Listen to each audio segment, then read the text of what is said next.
एक बार की बात है, एक राजा अपने व्यक्तिगत सेवा में काम करने के लिए एक बंदर को रख लिया। अब बंदर उसके सेवा जो भी था वो करता। एक बार राजा साहब बिस्तर पे सोए थे और माछी उसके शरीर पे आ करके भिन भिन आके बैठ जाए, तो एक दो बार तो बंदर भगाने का चेष्टा किया, पर वो मक्खी उड़ जाता था, वापिस आके बैठ जाता था। तो बंदर जाति से उसको विवेक कहाँ, उसने देखा राजपूत लोग, क्षत्रिय लोग तलवार तो रखते ही हैं, देखा सामने तलवार टंग रही है म्यान में, उसने निकाला और राजा के छाती पर जैसे ही मक्खी बैठा, उसने सीधे आराम से म्यान से तलवार खींचा और दोनों हाथ में लेकर के छाती पे म्यान से तलवार चला दिया। राजा के दो टुकड़े हो गए, मक्खी उड़ गया, राजा का प्राणांत हो गया। अब बंदर सोचे कि अब क्या करूं, राजा जिए कैसे, अब राजा कैसे जिएगा।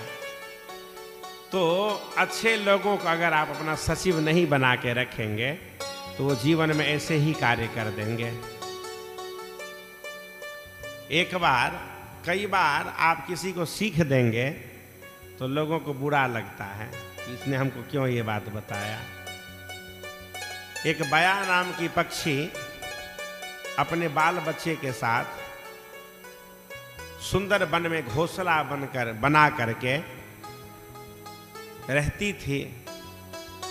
तो वहीं पे सामने वाले पेड़ पर एक बंदर भी रहता था।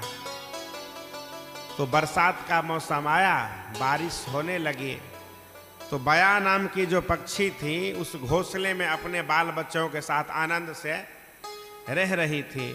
पर वो देखी कि ये बेचारा बंदर हट्ठा कट्ठा शरीर वाला और ये दुखी हो रहा है, भीग रहा है, काश ये भी घर बना करके रहता तो ये भीगता नहीं, सर्दी में, गर्मी में, बरसात में बचता। तो उस बया नाम की पक्षी जो थी उसने उपदेश दे दी, ये गलती कर दी। बोली कि तुम इतने हट्ठे कट्ठे शरीर वाले हो, देखो हम कितने छोटे पक्षी हैं और घर बना करके घोंसला में रहते हैं, तुम भी घर बना के क्यों नहीं रहते हो। तो इस बरसात में नहीं भीगोगे, देखो तुम्हारे बच्चे भीग रहे हैं, तुम भी भीग रहे हो।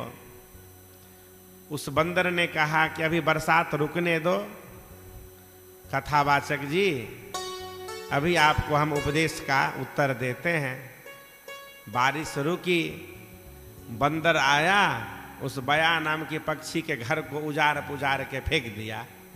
बोले अब हम घर विहीन हैं, अब तुम भी घर विहीन ऐसे जियो, अब तुमको अच्छा रहेगा।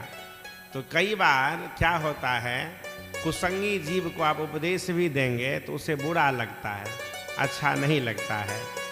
इसलिए जहाँ उसका सदुपयोग हो, सार्थकता हो, वहाँ कहे तो उस जीव का कल्याण होता है, मंगल होता है।